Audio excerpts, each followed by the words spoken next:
What's going on, guys? Welcome back to another Diablo Immortal video. Today I'm continuing my whale series where I bring on a special guest from the whale community and we talk about whale related things or bring topics that people are all wondering about and pose those questions to someone that is a big spender inside of the game.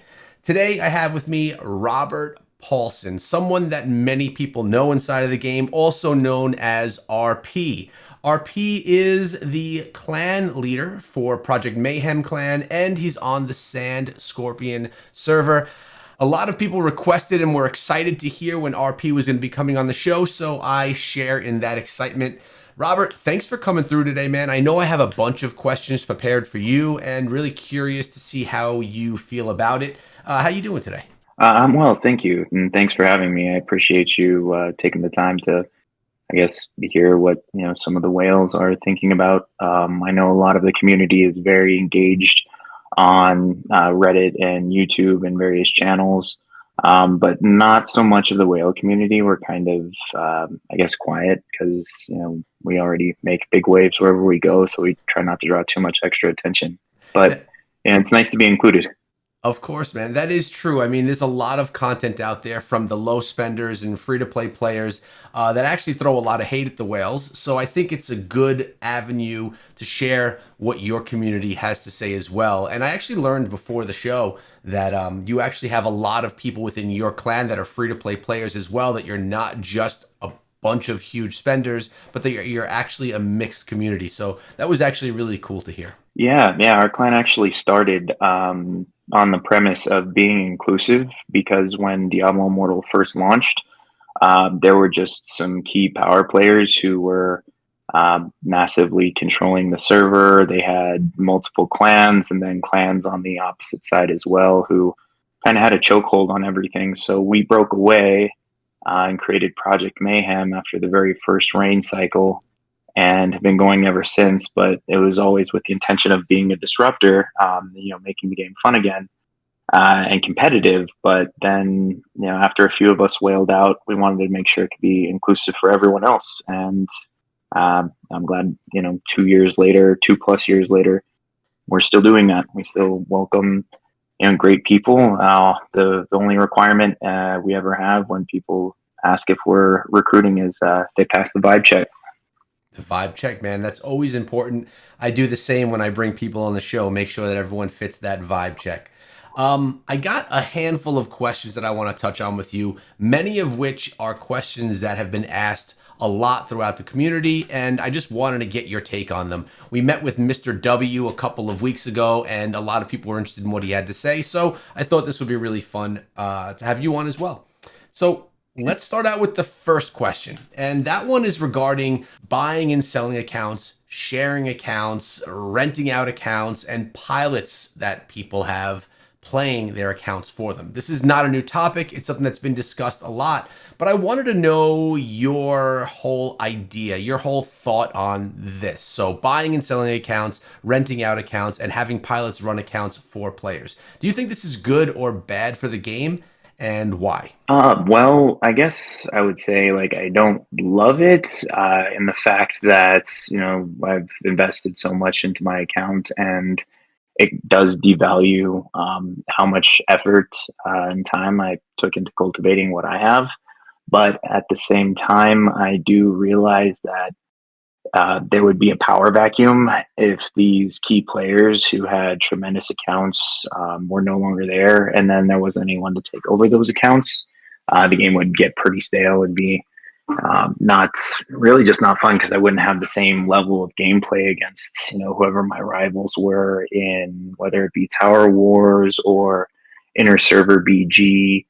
Any of the game mechanics that require strong players to compete against each other. It's kind of like that iron sharpens iron, right? I I do understand this argument about terms of service. It is a violation for it, but there's so many other things that are violations for terms of service that people do on a regular basis. Whether it's AFK farming, whether it's alt farming, or any number of things, how they treat world chat. And if we just start blanket banning these things, then the game's going to be empty pretty quickly. And it's not going to be fun for a lot of people who rely on these other avenues. There is a key difference, though, when we talk about these resold accounts or pilot accounts versus, someone who inherited an account. How would you feel if there was an account of a 10K player that you loved playing with, and all of a sudden he's just moving on to the next thing? He doesn't want his account to go to waste. He's not trying to sell it to you, but he's offering it to you if you want to keep playing it for it. Not even for him, just for yourself. If you want to enjoy it, like he's done with that toy. Do you want to play with that toy? I think a lot of people would say hell yeah. I'm hopefully hell isn't a well. We're playing Diablo. You can say hell, I'm sure. But it's just one of those things where I don't feel like there's a lot of consideration around this topic, and it's from multiple angles, whether it's the free to play community or the whale community. Because we have friends who have been gifted accounts. We have friends who may have not necessarily inherited it, but if they did, come into possession of these accounts, that's definitely something to consider. But a bigger issue, I think, too, is how are we going to enforce that? How I know Mr. W mentioned that there's IP tracking around these potential account transfers of ownership, but who's to say someone isn't playing on a VPN or traveling? I know a lot of us travel for work or just travel for fun. I know myself have gone overseas or to other nations and still played Diablo and had a great time, even though I had a terrible ping.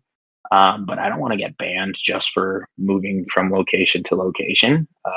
There's a lot around this that just really hasn't been considered by the community. So I don't think this massive call to action over account banning on this is really where it's going to be in the best interest of the community at large. But personally, kind of getting back on point. Sorry, I was a little roundabout there. I don't love that these accounts are being, just so flippantly traded off or passed around or resold. But I do like that we still have these strong accounts in the game. So if it's a matter of which is the lesser of two evils, I would say letting these players still continue to play and keeping the community revitalized as opposed to just having these having the whale community basically grow extinct. You make some good points there, and I want to expand on it a little bit.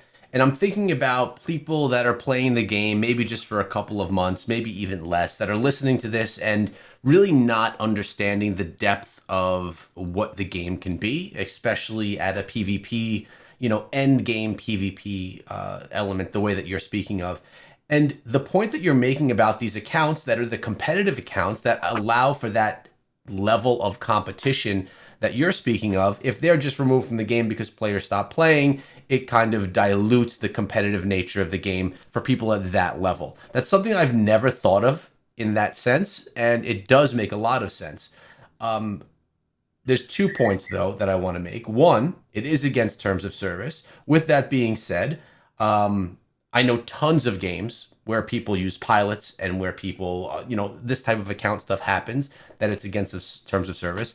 It's not new to Blizzard. It's not only with Blizzard. It's also, it's against the rules. So I'll always say that's up to the person that is doing that action. And are they willing to potentially lose their account because they're breaking terms of service? The other thing that I wanted to bring up is you're talking about the health of what PvP looks like at an end game element, that basically what it looks like and how fun it can be for those end game players. How do you feel about, and maybe this isn't happening the way that we've been hearing, and you can give me some context here, but we hear about a lot of people that are taking and stacking these accounts and really making all of those accounts come onto one clan or one server and just starting to kind of take over the servers and things like that. I think that's a little bit of a bigger beast than than just an account being used, in a fair play to put them wherever and they're going to play with their friends type situation. Any context on Yeah. that? I think that's a very isolated thing. I can only think of two people, and this is only happening in one region globally, where there's that kind of influence over whale accounts where they could say, hey, we're all going here and everyone will follow. Or, say they have possession or ownership of multiple accounts, and they have pilots, like you're saying. And they have that directive because, technically they're the new owners. But I would also kind of say conversely to that, that this happens organically, whether or not someone has ownership of multiple accounts. Right now, even on my server, we basically had, I want to say, in the neighborhood of like 8 to 12 very high level accounts. We're talking, you know, 8 to 12K resonance, 7 to 9K secondaries each. And they all just came over because they got tired of where they were and wanted to go to somewhere else, whether it was because they wanted to fight a specific group or whether they wanted to avoid drama on their own server. There's just going to be migration that happens like that. Now, I I do understand they're saying like this whole group is following from A to B, but that doesn't necessarily mean that this is something where it's a guy who owns multiple accounts is calling the shots. I'm not saying it doesn't happen, but I'm saying this happens whether or not there is that guy in place doing that because Mm-hmm. this game's been going on for 2.5 years now. And people get recruited all the time over multiple discords or even Reddit, or they just talk to people in battlegrounds and then they make friends and then they tell them what's going on their server. Hey, can you come help us out? We really, it may be boring on their current server. And so if they go to a place that's more competitive, that might be more appealing. Or, conversely, they want to get away from the drama and they want to go help someone who, they feel they might be able to help against another bully there. There's opportunities all over the place. And ever since Blizzard instituted this server transfer opportunity in the game, there's just a lot of migration that's going to happen for any number of reasons. And I know this isn't a direct answer to what you're saying, as far as like a guy who can just have influence and crash a server, but I really don't think that's a significant, population of the game of the whales. It's really only represented in one region that I can even think of. Mm-hmm. It doesn't happen in NA West. It doesn't happen in Southeast Asia. It doesn't happen in Europe, from what I've been told in our international whale Discord. So, I think there's just a beef that's going on, and there are some people that make it very easy to dislike them, and it's very, very easy to recruit people who have been treated poorly by someone to come and bully them back after so much time. And like I said, this game's been going on for 2.5 years. If someone treated you like crap continuously for a year and you had an opportunity to come shove it back in their face with a bunch of people who now have the strength to support that, I'm going to say you're going to be interested in it. Yeah, well, first of all, a couple of things. One, I know that we didn't really discuss that topic as in depth as we just went into it. So I appreciate you giving context to it, even though I didn't kind of warn you that we were going to get into that. That kind of just went in that direction. So thank you. I think you handled the question well. You gave context that maybe we didn't think of in the past. You also brought up two things. One, I appreciate you being very vague with who we were speaking of. That's always really important to me when I do these because I don't want to call out anyone in particular in a video. And two, you brought up a good point about regions, right? Like this doesn't go on in all servers in all different regions. So people that are potentially dealing with this and not liking it, they always have the option to change to an area that may not have those issues as well. Yeah, not saying that. I mean, I am in a server cluster that's supposedly dealing with all of this stuff right now. And I don't really see an impact on my day to day personally as a player where I'm saying, oh, the game is ruined for me. I also, though, am not someone who really cares if I'm an immortal or a shadow, so maybe I'm not the right person to judge that. But I just want to say I really appreciate the context that you added to that, which brings me to the next question. You talked about we kind of mentioned bringing all these accounts together. We heard that players were paying 20,000 for a blessed reign, and people were being hired as mercenaries to come and dominate wars and pull in wins for people. I've heard various people from the community say this is happening, that's not happening, and it's a complete rumor, or that kind of happened, but it didn't really go that way. I wanted your take on that. So really, did this really happen, or are they really hiring assassins to come in and dominate wars? That yeah, I didn't think this was real either. I thought this was internet tough guy talk until I was joking around about it on the whale discord, and someone actually confirmed it and showed me the screenshots. And the reason, we've always made jokes in the whale court about this is this magic number of 20K, right? And I thought it was fake because this 20K thing is just like, yeah, some guy over the internet's going to pay you $20,000 to come help him beat some people up in a video game. He's also maybe a Nigerian prince, right? But it does turn out this did actually happen, except it was a massive failure. The guy did, send orbs to accounts. Some people are saying they received, Venmos from him. Other people say that he bought, overpriced stuff like platinum wise on the market to try and get their help. So I can confirm that I also received the proof, the screenshots that there was an event where someone did try to recruit people through payment from other servers and was compensating for them to help overturn a reign that was trying to get a blessed reign. So it wasn't that $20,000 was paid to secure a blessed reign. It's that someone paid money to try and stop people from getting a blessed reign, and then they failed. They fell flat on their face. The group still got the blessed reign, and the guy lost a lot of money. So that is an isolated incident, though. I have never once heard of anyone ever giving or requesting payment for support on whatever in this game, because as far as the whales go, like we don't, if you have that kind of expendable income really to go crazy on a game like this, then one, you're probably not going to want to trust someone, financially to compensate you for these various things. Two, you can no longer gift orbs like you could before, ever since the Susan scamming. And three, you don't really need to do that anymore. People just are looking for a fun place to fight. So if you tell them your story and it's boring wherever they're at, there's a good chance they'll come and join you.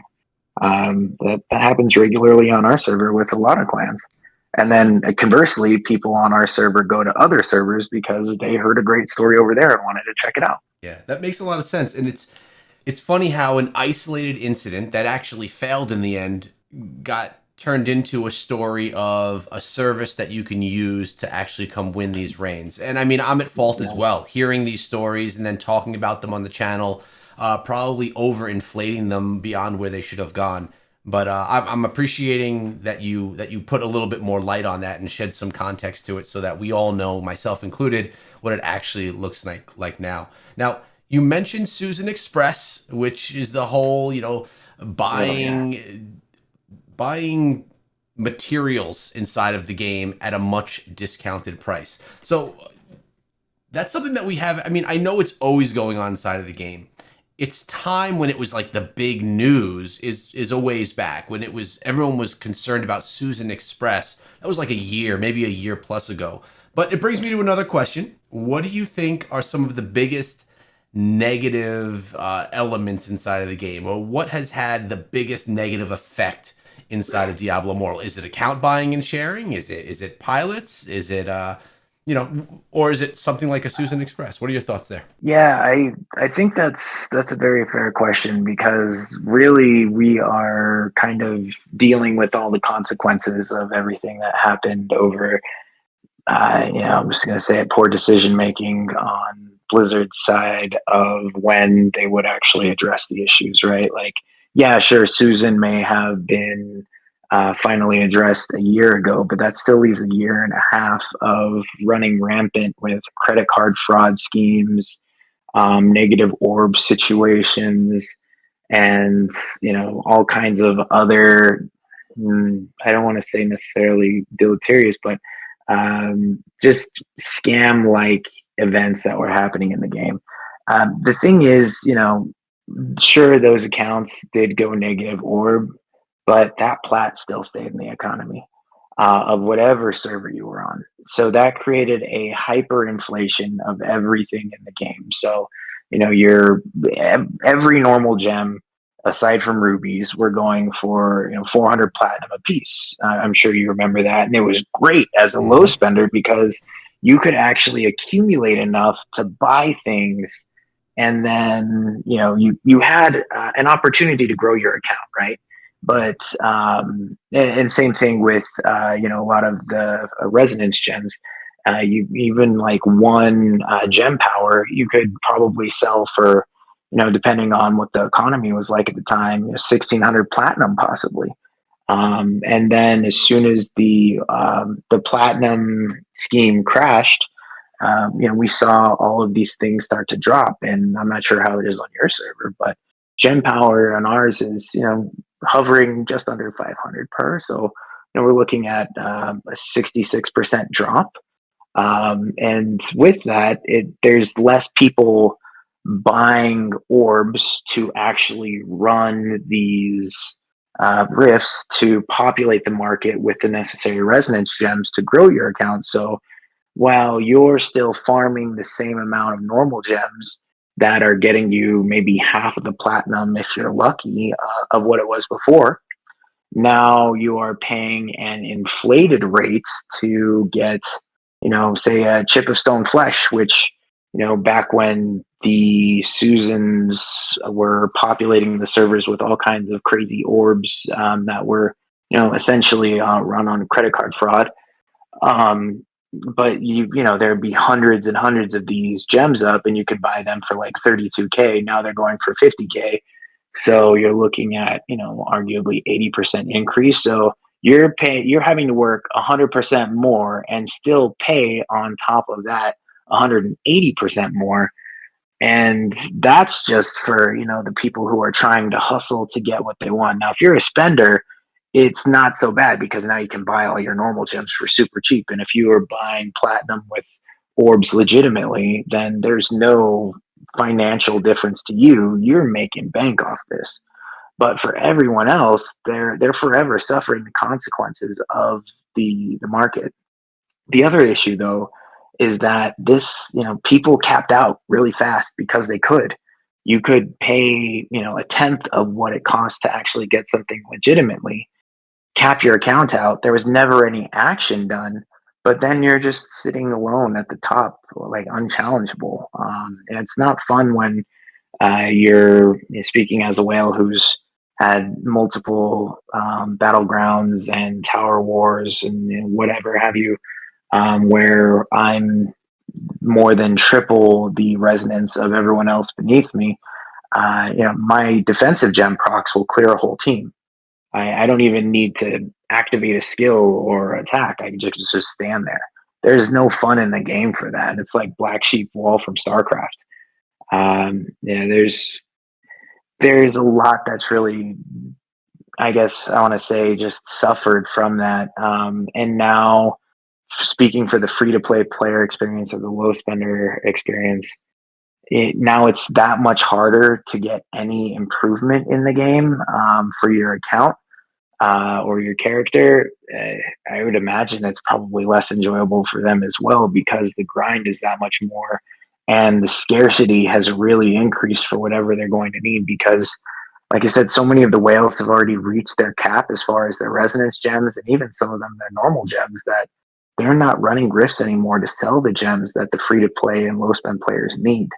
I'm not sure how it is on your server, but if someone wanted to try and go buy, even a Hellfire gem or, like I said, a chip or even a Seeping Bile, there might be two or three on our market. So, I mean, if you're trying to grow your account, and the people who are picking up those highly sought after items are no longer doing it because they met their cap, they don't need to anymore. Who's the one that's really suffering? It's not going to be the guy who already has everything that he wants. It's going to be the guy who now is stuck with whatever scraps he can get a hold of. Yeah, I actually, again, great points there. A lot of players, specifically ones that are newer to the game, they don't realize the importance of normal gems. Everything is all focused around legendary gems. Those are the exciting ones, right? The ones that are going to give you different effects, that do a whole bunch of cool stuff, that the whole pay to win is always focused around. But really, those normal gems are the ones that are still being grinded by a lot of some of those bigger accounts, difficult to get. I remember the day, and it wasn't that long ago, where I used to be, low spender myself. I would go and I would run my hidden lairs. I'd run in parties of 4, and I'd collect those normal gems, and I'd sell them for platinum, and I'd use those for legendary gems, just because they were more exciting. I'm not someone that's crazy competitive in PvP, so for me, it was just the way that I like to do it. But now it's not even worth it. I don't sell them anymore because the value of them is so low. So it does make it difficult. I was thinking, of a video, what's the best way to get platinum for free inside of the game? And that was a much easier video to make 6 months ago, when you could actually farm platinum a lot easier than you could today. Yeah. So, And not to mention pets, familiars. You oh my used to God. actually be able to make money off of that. Yeah. And now it's, assuming you even get a contract that gets you something that you can put on the market, um, there's there's no real opportunity to grow off of that. So that was another whole revenue stream that was just taken out of the game for people who were true grinders that really tried to grow their account through, sweat equity. Yeah. I mean, people were banned at some point for listing pets at astronomical prices. I remember there was a short wave of bans, and I don't even understand how that went down. But yeah, speaking of bans and consequences from this platinum buying and this illegal platinum buying, I think that a great point that you mentioned here is, and I've said that a few times, but you mentioned that it's all focused around credit card fraud. That happens in all of these games. You get these fraudulent companies that come, and they're able to give you discounts on in-game stuff, no matter what that game is. It's all because it's being done off of stolen credit cards, and they're utilizing the game to extract cash so that they can actually basically wash their money. Essentially, that's what's going on. So it's not that you're just finding this nice, generous service that's giving you great deals on in-game materials, but that's what's happening. So we know that some accounts got the negative orbs, got bans, and you kind of touched on this a little bit in your last response, but what are some of the other ways that the game suffered, or that other consequences that players suffered from for this, illegal platinum buying, specifically from Susan Express? Yeah, I just, again, I think it's the long term effects on the market. It eventually pushed everything to where demand and supply were initially, there was a dramatic supply because of Susan, so that these people who are using that service could get exorbitant amounts of platinum, buy whatever they wanted, and then move it on to whatever account they wanted, and then everyone else who was getting stuff legitimately, they were feasting off of it too, because there was all of this revenue or all of this platinum that they could get a hold of just by farming up whatever, putting it on the market. You could sell virtually any half desirable gem at maximum, excuse me, whether it was a normal gem or legendary gem. And it was like feast and then turn famine, right? The services shut off. The platinum stream was eventually like cut off as well. And then now no one was doing anything for a while. And then we saw orb accounts being sold by Susan, where they would preload these accounts with orbs and then sell these accounts to people. These people could then run those accounts that had 16,000 orbs loaded on it and funnel those gems back to their primary account or platinum that they would sell those gems for. So it created another opportunity where there was a feast of normal gems available for dirt cheap, and you could get gem power for 400 platinum, which is the lowest allowed in the game that you can put it even on the market at. And then they would funnel that platinum back to their main accounts. And then that was eventually cut off. So it just created this like ebb and flow and ebb and flow. And part of that, I think, eventually drove the legitimate spenders to either just throw their hands up and quit because we've seen massive attrition on that side. And then also, it's like a yo yo effect with the low spend and free to play grinders who are trying to get what they can, however they can. And then what they rely on to get that is taken away on an instant, and they don't know any better. They just think, like, all of a sudden, oh, no one wants it anymore, and you need to move on, not realizing the actual ramifications of it was that this was all piggybacked off of those third party services that were also in violations of terms of service. So, I mean, whether, which gets, again, where here we are circling back to issues with terms of service violations, but there's so many people who've benefited. I would argue every single player who's played this game for an extended period of time, if you use the market at all, you personally benefited from from a violation of terms of service, whether you realized it or not. So much of, I would say, arguably 70 to 80% of the platinum that was even in that market came from, at one point, one of these fraudulent services. There are very, very few Krakens out there, super high level whales who will actually buy orbs and then convert it into platinum. That platinum had to come from somewhere, and it's not coming from the 300 platinum that you're getting a day for doing 120 points of battle pass work.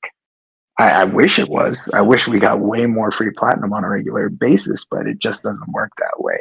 So, at one point, the whole economy was propped up falsely by plat selling, and we wrote it unknowingly, and now we're seeing what it's really like without it. That's interesting that you bring up that all of us that actually utilized the market in some way interacted with this illegal platinum that was in there.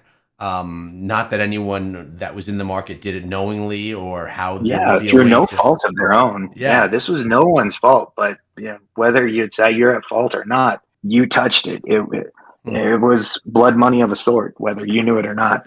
Yeah, that's actually a different way of looking at it. You're right. Okay. Let's talk about free to play players a little bit. I know it's a little bit weird to talk to a whale and have a whale on, especially one that's well respected and known in the community. But you did mention about your clan, Project Mayhem, and how Mhm. from the beginning you've been a balanced clan of whales, free to play players, and people that just clicked or checked off your value check. Um, Mhm. how do you feel that a free to play player, or let's say a low spender, fit into the ecosystem of Diablo Immortal, and why are they important for the game if they're not the ones that are heavily supporting the game in a monetary way? Yeah, I think if we look at it from a ratio perspective of spend, I would say low spend and battle pass players, um, they do make up a significant portion of revenue. Now, they're not going to generate the same revenue as, say, a Kraken, $15 a month, as opposed to some of these players who will spend thousands of dollars every month. I mean, that's just simple division and multiplication. You can see what levels of relative value that these individuals add. I'm not looking at it necessarily from what they bring to the fiscal benefit of the organization that, Blizzard.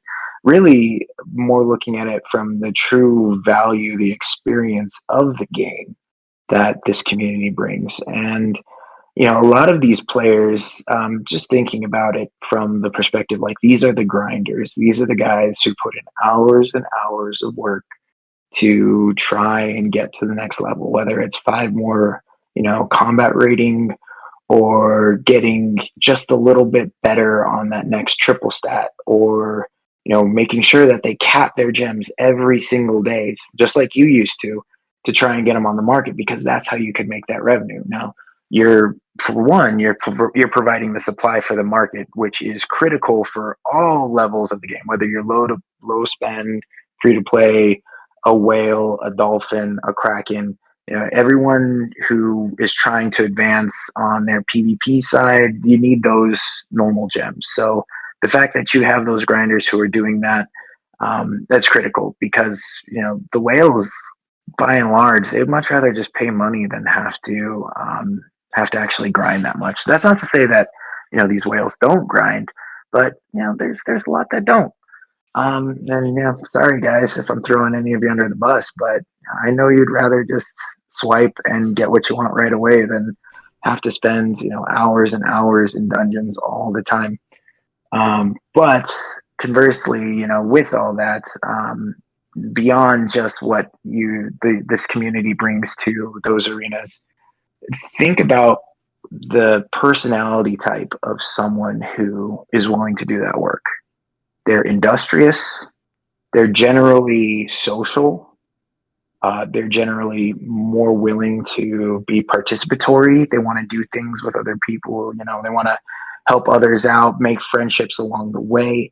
And to me, that's the vibe that I personally look for when I'm looking at who's going to be a good recruit for my clan, because they're going to bring a part of themselves that is amicable, usually pretty friendly, pretty funny.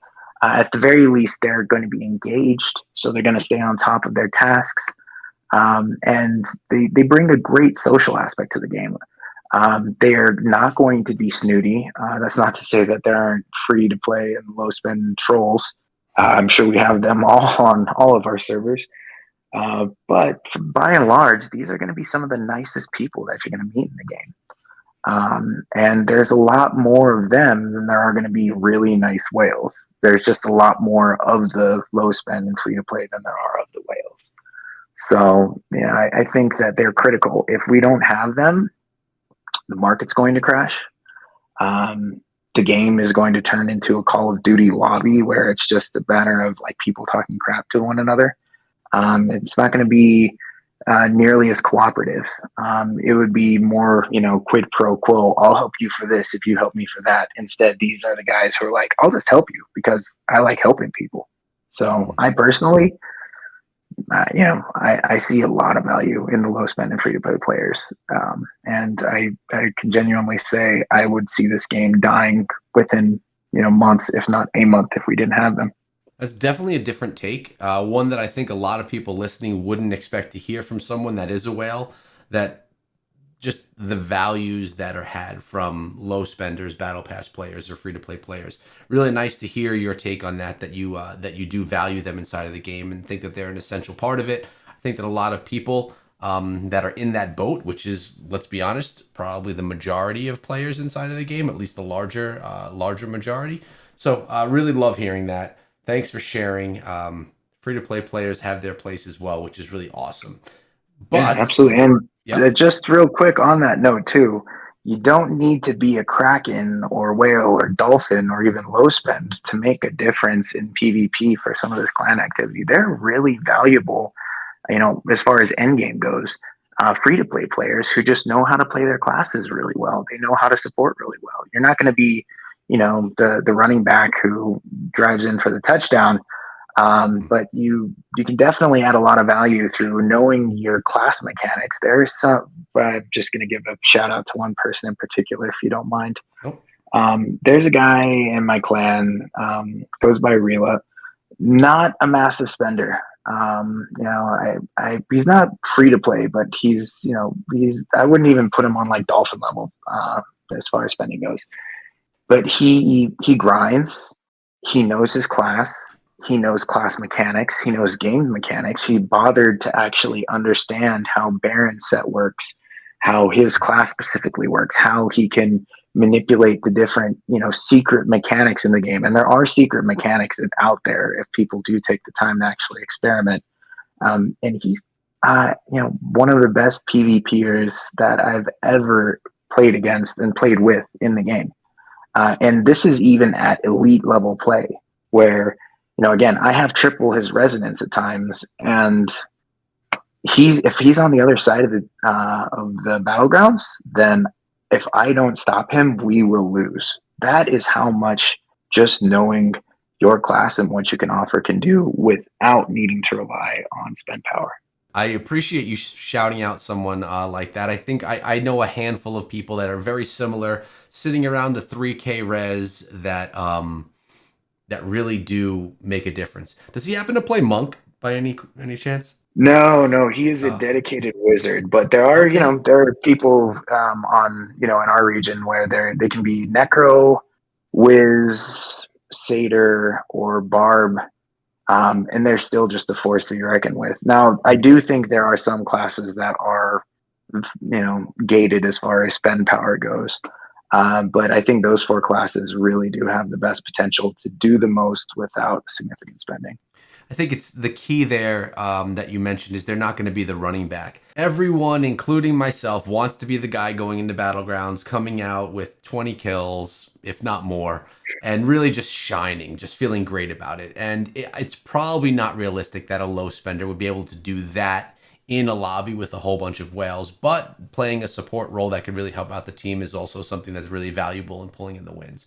But Absolutely. you won't be that star quarterback, but you definitely can have utility. So great point. No, yeah, that is true. But just to go back on that real quick is that Mhm. even if you're not the guy who is topping the leaderboard at the end of the battleground, we do, the actual elite level players, we do recognize the people who, they are the fan or squishy. Those are West players, not high spend, but you see them on your team and you get absolutely pumped. You know your chances of winning just shot up. So you don't need to be on the top to be recognized and talked about and appreciated. Well, and that's because you have a good, solid community that supports all this type of stuff as well. That doesn't naturally come in the game. That's something that's built because of the community that's built around, your server, your clan, and just those players. Now, Yeah, I would say speak a region. or your region. Yeah, that's it's a region that I'm not part of. I've heard great things. Speaking of free to play, let's bring that back to Blizzard and how players are treated. Do you think Blizzard treats free to play players differently than they do some of the large spenders inside of the game? It would to me, I would believe, and none of this is anything that I know. Being a Blizzard partner, I learn about things from the game from the development team, but this is not a topic that's ever been discussed. So this is all just my thought. But I think they would tread more lightly with people that are big spenders inside of the game because those are the spenders that are giving a substantial amount of funding to the development of the game over time. What are your thoughts there? Are free to play players treated differently than the whales? Yeah, no, I can definitely give my own firsthand experience to this. Yes, I definitely do think that free to play and spenders are treated differently. I've personally been invited to attend, Zoom calls with Blizz, and so were other high level players, high resonance players. And when I asked around about it for others who were not, identified as high resonance or significant investment in the game, they were not invited. So I mean that's just one example, but another example that comes to mind, and please, I implore anyone who listens to this, go check it on Reddit, go search for it, you'll see it. The ban waves. There are people who, you talked about it earlier. There was 1 day bans, 3 day bans, 5 day bans that happened in these ban waves, but then there were also permanent bans. Those permanent bans weren't happening to high spend accounts. They were happening to free to play players. Um, and I think that's unfortunate. I think it's unfair. I do wish that there was some, I'm sure you remember the ban, right? Oh yeah, But yep. that was one of those things where it's like, why can two people make the same mistake or same terms of service violation, but one of them is permanently removed and the other one has to go touch grass for a day? Like it doesn't translate as like truly being fair. But to that end, thinking about this from a financial perspective for the company, if they're removing someone who's spending money, then it's costing them. If they're removing someone who isn't spending money, then they're really not losing anything, at least initially. Sure, the game is going to lose value because, like I mentioned, those individuals add value to the community, but that's like an intangible value. They don't really, they can't put that on a on a an item list of quantifiable revenue, or impacts that they get to generate from a fiduciary responsibility perspective. They just see, okay, if we remove this player based off of this trend of what their spending history looks like, we can expect to lose this amount of revenue, as opposed to this person who has contributed no financial outcome to the game that they're seeing a profit off of directly. They can remove and face little to no financial losses. So, yeah, I think they're absolutely treated differently. Now, should they be treated differently? Um, Again, you're going to pose ethics from a moral perspective as opposed to ethics from a fiduciary responsibility perspective. Because this is a for profit company, they are legally liable to make decisions that are in the best financial interest of their shareholders. So, otherwise they will be facing fines and can be sued by their shareholders. And this does happen on a regular basis. The SEC is very good at it. And that's the Security Exchange Commission, for those who don't know. The people who are overseeing the stock market, the governing body there. But yeah, they need to do what's right for the company. And again, going back to different understandings of how this all kind of works in the background, we're the ones who actually benefit from that. By keeping the people who do generate the revenue for the game. We're seeing these updates on a, major updates on a quarterly basis, smaller updates on a monthly basis, and then all these extra events. That coding isn't free. They do actually have to hire people. And if those people are going to work, they're only going to be able to do that work if the company's turning profit. So they need to do what is going to keep the game profitable, or the game's going to go away flat out. Yeah, another bunch of things that I wanted to touch on that you just brought up. I've said it since the beginning. I actually, I don't remember who it was I had a conversation with, but it was during the beginning stages of Diablo Immortal, when we were all wondering, before it even came out, because in the testing phases, technical alpha, we didn't know how the game was going to be monetized. And everyone was like, is it going to be the Path of Exile way, or is it going to be a pay to win way? And everyone likes the idea of, let's buy cosmetics. And at the end of the day, that model wouldn't have supported the game in a way that Blizzard and NetEase were looking for, to be financially stable enough to continuously bring content out as much as they do. This is one of the best games, one of probably the best action RPG for updates. We have updates every single month. Now, some months it's new cosmetics that you could buy. Other months it's whole new, new classes, new zones, and things like that. I think they do a very good job. I personally love the updates as a player, and also as someone who creates content for the game. I know that's a whole different story, but when new stuff comes out, it's new stuff for me to talk about as a YouTuber myself. So I personally like that new stuff is coming, and I do recognize that that is because there's a lot of people that are inside of the game that are financially supporting those types of updates. So I get it. Also, it goes back to the old saying, don't bite the hand that feeds you. Right. Ethically, everyone should be treated equally. I mean, that is the right thing as a human, to treat this person the same as you would treat this person, whether they have more money, less money, spend more or less, or whatever the differences are between those people. That's ethics. But when you're talking about what's best for the company and what's best for the investors, you don't want to piss off the people that are helping you make the game that you want it to be. And that's not to say that players that spend $15 a month aren't helping the cause. When you think about a year's worth of spend, they're actually putting a decent amount of money into the game. As you said, nothing like a whale. Funny thing, I'm sitting around 3K res, a little over 3K res. I get the battle pass and the boon of plenty, and sometimes Prodigy's Path, and every once in a while I'll buy a pack. But nowhere's near a big spender inside of the game. But I actually have gotten a couple of comments lately from players saying that they can't relate to me because I'm such a high spender inside of the game. And I think what it is, though, is there's a lot of new players that watch my videos, right? Because I put out stuff that kind of lends itself for newer players. And for a newer player, looking at a 3K res account, I mean, I put 2.5 years into my account, which is why we've gotten Mhm. there. But it does make sense that, to them, 3,000 res is something that's unattainable without spending a ton of money.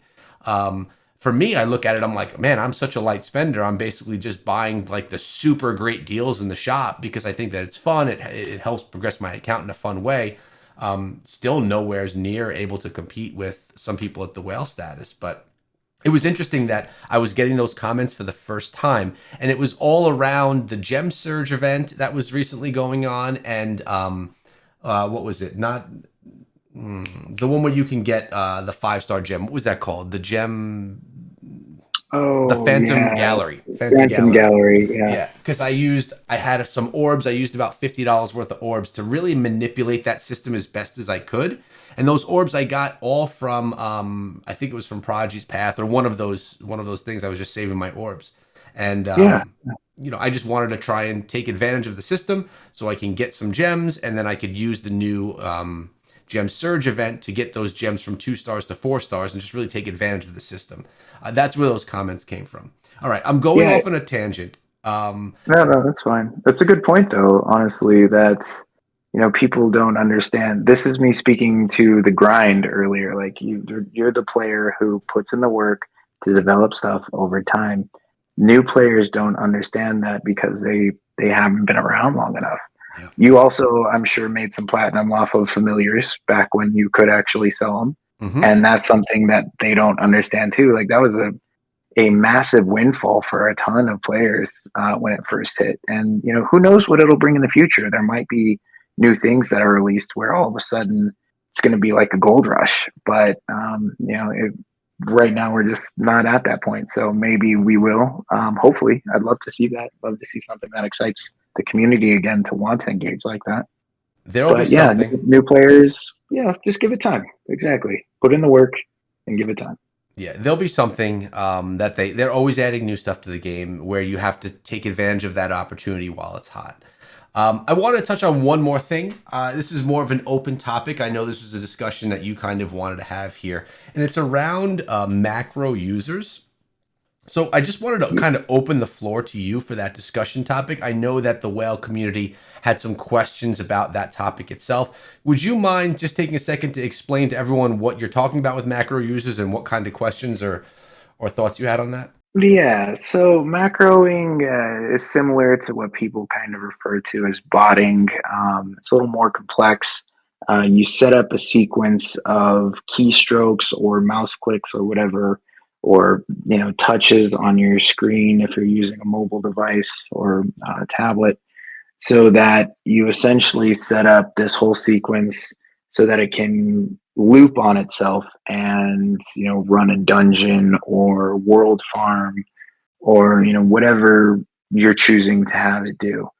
There are some people who utilize devices to do that, and right now I think they're only getting caught through uh, primarily people catching them and reporting them. And they're facing various bans. Some are larger than others. I think part of that is also what financial echelon they're going to fall in. But there's this is kind of a gray area because technically, yeah, this is a violation of terms of service, but so is being on an extended follow, AFK farming, as it were, or spooning. These were things that are against terms of service. But they also created a mechanic within the game that you can follow indefinitely in open world. You can set up multiple characters if you're on multiple devices to follow one person through dungeons, so that you can farm that way as well. That's a common way of all farming, which again, all farming, another form of violation of terms of service, which if we're going to, start getting super aggressive about, then everyone who's an alt farmer out there who is made platinum off of these additional accounts and funneled it back to your own account, you should be banned too, if we're going by that kind of logic. I'm not saying I want you to be banned, but if you're going to be so vigorous about this, then you fall under your own umbrella. Now, going back to macro users, there's already coding set up by NetEase for their version of Diablo Immortal in China, where they can do this kind of, similar to an AFK game type farming where it goes and does whatever you set it to do. And we're starting to see this happen as well with how familiars are being used. You can have them run tower for you. You can have them run shadow contracts. You can have them run now during this limited time event your daily bounties. But it's an interesting topic because right now there's punitive action being taken over it, but there's more and more things in the game that are starting to steer towards the usage of it, as well as different regions in the world allow it. So I guess it's complicated. I personally don't use any macros, or that there's a special type of mouse or a specific type of phone you can get that will do all these things for you. Um, but I don't condone it. I'm not going to name them because people do face bans over this, and I'm not going to do anything that'll lead to people getting unnecessary bans. But they are out there, and some people have become like truly reliant on them. Like the game's not fun for them anymore because it did so much work for them for so long before they started banning over it. And we're back to this gray area of, are we going to do something that creates a better quality of life for players at large if we were to allow this and make it more enjoyable for people? Or are we going to be very disciplined and aggressive and punitive over what they qualify as the terms of service? And I'm not sure if anyone else out there has actually gone into the terms of service. If you speak legalese, because it is very much a legal document, a lot of this stuff is extremely ambiguous, which is intentional. That is the smart way to write a legally binding contract, because you want it to be malleable to your needs. And these terms that are in there, like win trading, there's no specific definition of win trading in the actual terms of service. I promise you, I've personally gone in and looked for it. I have searched it. I've tried to look at it through various different ways. There is no definition. There is the term win trading in there, but there is no definition. So this is something that is left to the discretion of Blizzard, and they ultimately, we all signed the same terms of service. We all waived our legal action potential if we were to ever pursue anything for any decisions that they make. So before people go out there and start, waving fingers on how things should be done, realize that no one out there has any say in how this is defined other than the company that owns the rights to that contract, and those rights are totally malleable on their needs at that time and can be changed at their discretion. So the macro thing, sorry, I'm tangential here, but the macro thing is another one where it's like gray area. Yeah, it's a quality of life thing that I think could really, make things enjoyable for some people. It's a violation of terms of service. I would I don't personally want to use it because I like to grind my stuff. That's the whole allure of a Diablo game to me. Mhm. But if it's something that brings keeps people in the community longer, I think that could be a good thing, because nothing is worse for this game at this point than further attrition. And especially if you can get a new player to hop in and say they still like running these dungeons and whatnot, but if you give them an opportunity to get a little bit further, it's going to be more enticing. Yeah, you bring up the familiars and being able to have your pets go out and do stuff for you. Um, as Diablo Immortal gets larger, with more activities to do, with more events, or with people getting more towards endgame, wanting to participate in battlegrounds more, we need to be realistic that this is a mobile game that a lot of adults play, and that a lot of adults play in their spare time. Some people have more spare time than others. This is not a Diablo game like Diablo 2, where people would spend 10 hours a day in front of of a screen grinding that game. at least the audience of players for the most part are not those players. Now we definitely have players that do spend that kind of time, that do just grind to that extent. But I think there's a lot of people, maybe like you and me, that have jobs, have families, and we play the game a lot. But when we can, I play the game throughout the day. I don't sit down and have a 4 hour session of the game for most parts of the day, or for most times. I just don't typically play that way. But I will play for 3 to 4 hours throughout the day when I can get on here and there in between work, and some days less. So when the familiars came in and allowed us to be able to run shadow contracts, dude, that's the first time I did shadow contracts in months. I would never do them because I just didn't enjoy doing them. And I'm like, it just was just another thing that I had to do. There's so many small things to do inside of the game to keep up with your grind that it will often keep players away from doing the things that they want to do, like the event that just popped in the game for the week, or like battlegrounds, or like maybe they're just trying to experience a new zone for whatever reason. I don't love, and it's kind of the nature of the beast with an action RPG, but I don't love the idea that I have to every day do X, Y, and Z just to keep my account up to level as, you know, as a light spender inside of the game. I like the idea that I can, if I want to, send out my familiars to go do my bounties and to go run the, you know, all these different things in the game. I'd actually like to see familiars be able to do more and take less time to do some things that are out there already. Because for me, bounties are fine, but I don't love doing bounties. I feel like after 2.5 years playing the game, I could do without bounties. But I want the rewards that I get from doing the bounties. I want to get that, I want to get that progression from them. Although you arguably get less from having your familiars do it for you. You're not collecting monstrous essence while you're out there, and maybe the gear that you get, there's less, but it's still worth the trade-off for me. I'm actually going to very much miss when familiars can't do bounties anymore, and I plan to make a couple of videos on, like, let's keep the familiars here, and the bounties something that they can run. And I'd like for them to be able to do that much quicker than they already do.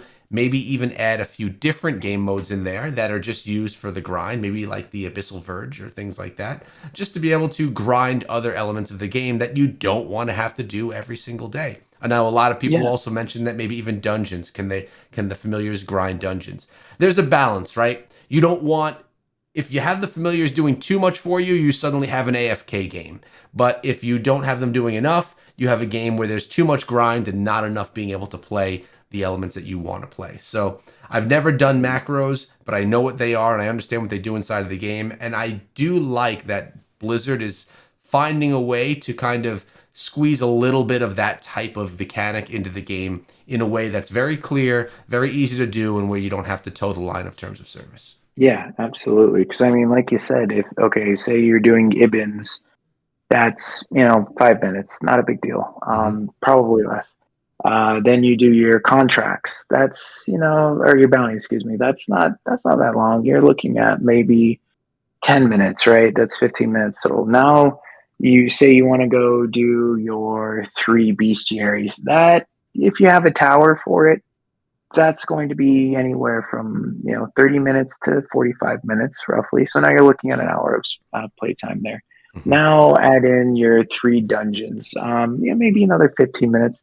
Not too crazy, but that's an hour and 15 minutes of mundane stuff that you've been doing for 2.5 years Yeah. that really doesn't reap any true benefit for you for significant advancement in the game. And but you say you're just a person who wants to do battlegrounds and you're really drawn to something like that.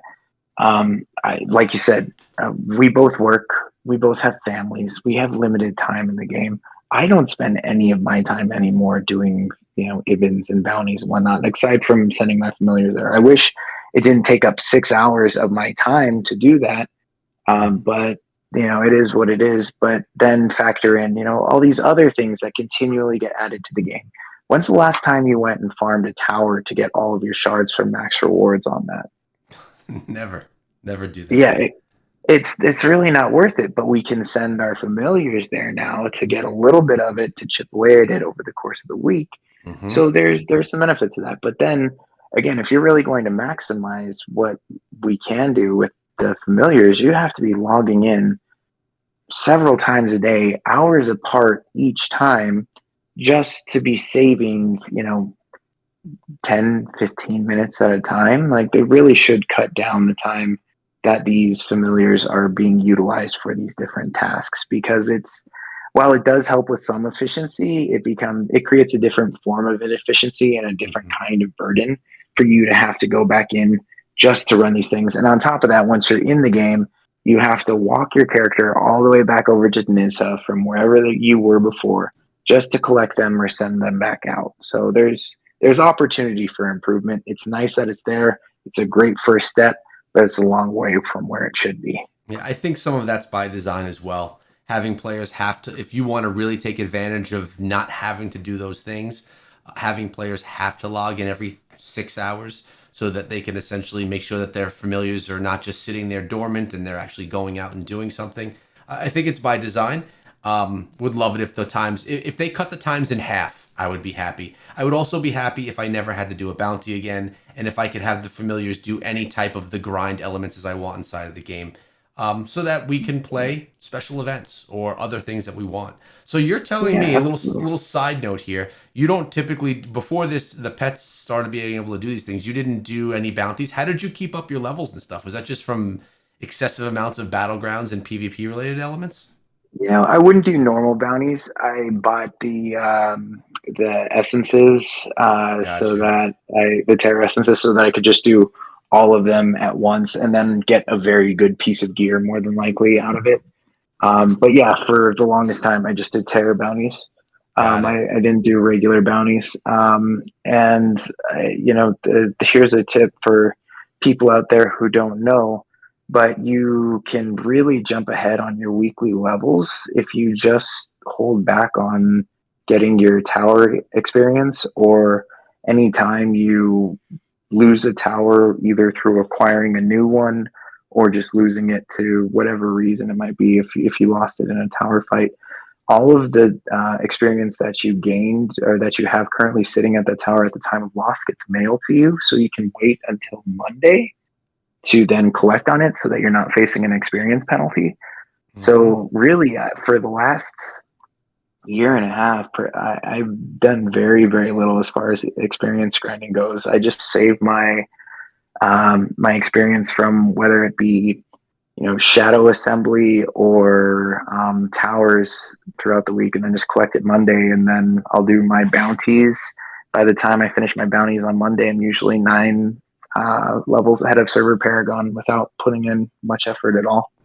Monday collection of experience is something I've been preaching on the channel for probably a year or a year and a half. I still get questions around that whole strategy all the time.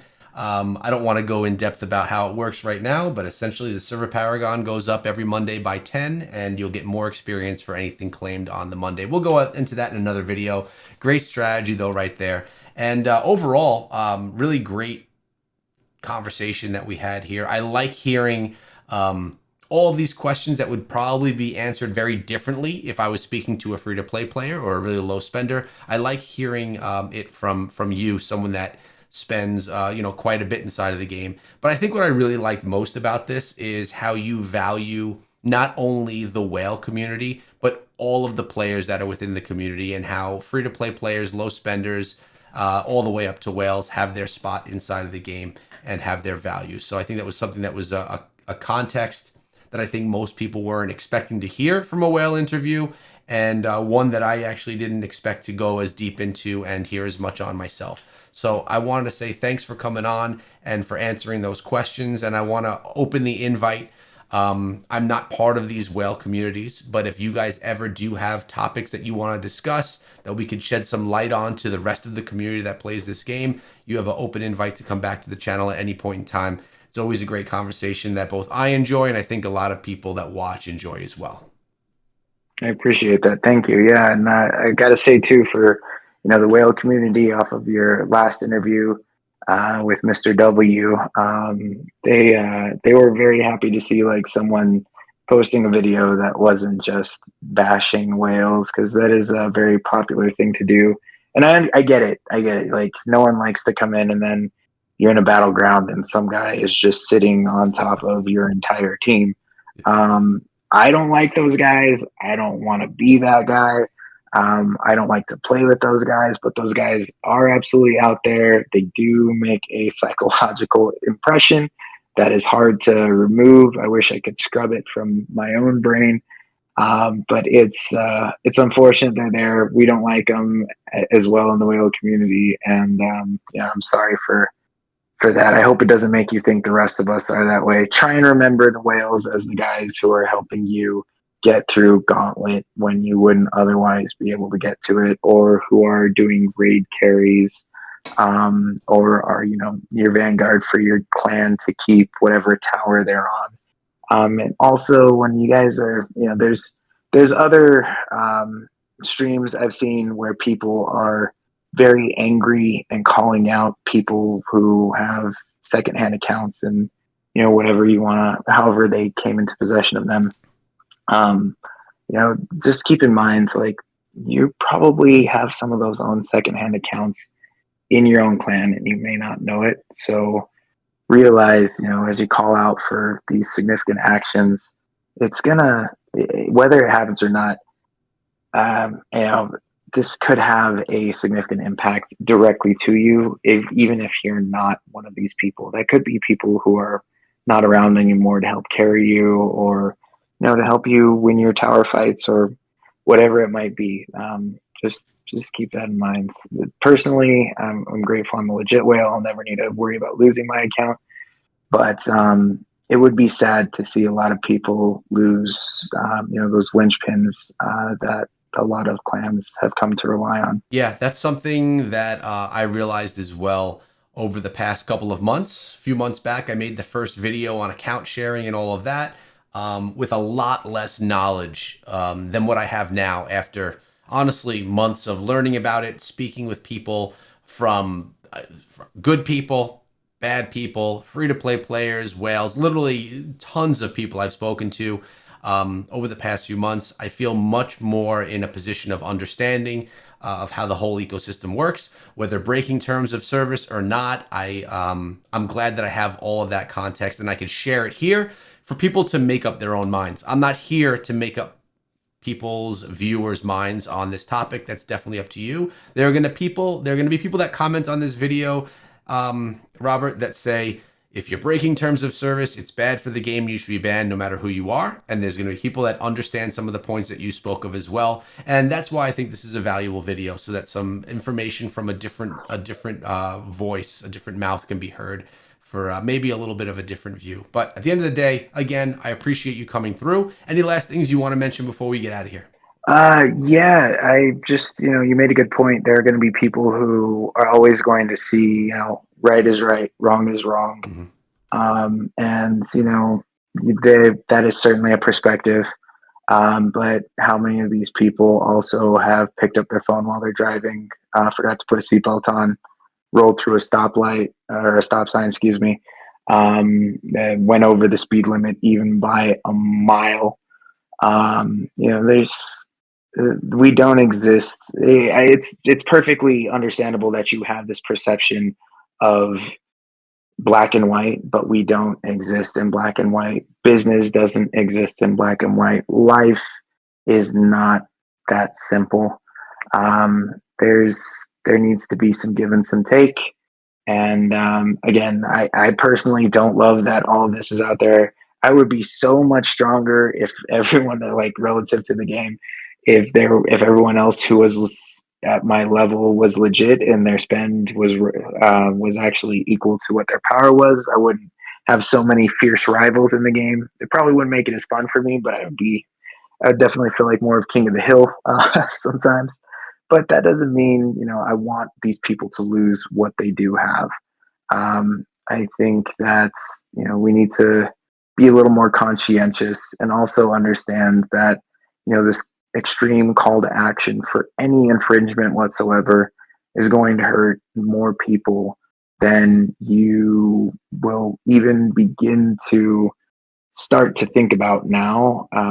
These, even if it were to remove all of these people, there are going to be others who care for those people who stopped playing the game that you liked, there's just larger sequences of consequences and something like that. So, maybe put down the pitchforks and try and think outside of yourself when you're calling for something so extreme. At the end of the day, videos and interviews like this, and by the way, happy to have interviews with large people from the other side of this community as well. The free to play players or players that just don't engage with any whales inside of the game in any way. Happy to have those interviews as well. But at the end of the day, what I want is to be able to bring these two sides together. You're right. The whales are viewed as an evil entity inside of the game. And there are good people that are whales and bad, and there are good people that are free to play players, and there are bad. It has nothing to do with how much money you spend inside of the game. And just the other day, Ador ran me through the Heliquary so I could unlock I5. Great example of how someone that was a much larger spender than me inside of the game helped me do something that I wouldn't have been able to do on my own. So you do bring up some great points. And at the end of the day, I want the communities to be able to get along better together to make a stronger, healthier game for Diablo Immortal, which is a game that I personally love and want to continue playing for the next few years. So again, Robert, thanks for coming on. Open invite to come back at any point in time. And yeah, I appreciate your context and hope that everyone appreciated listening to your thoughts on these topics. Yeah, absolutely. And if there's anyone still listening after all this time, man, we've had quite a conversation. Thank you for still being here. And, good, bad, or otherwise, I appreciate any feedback you guys leave on the channel. We'll be checking out the comments. Appreciate you guys watching. We'll see you in the next one.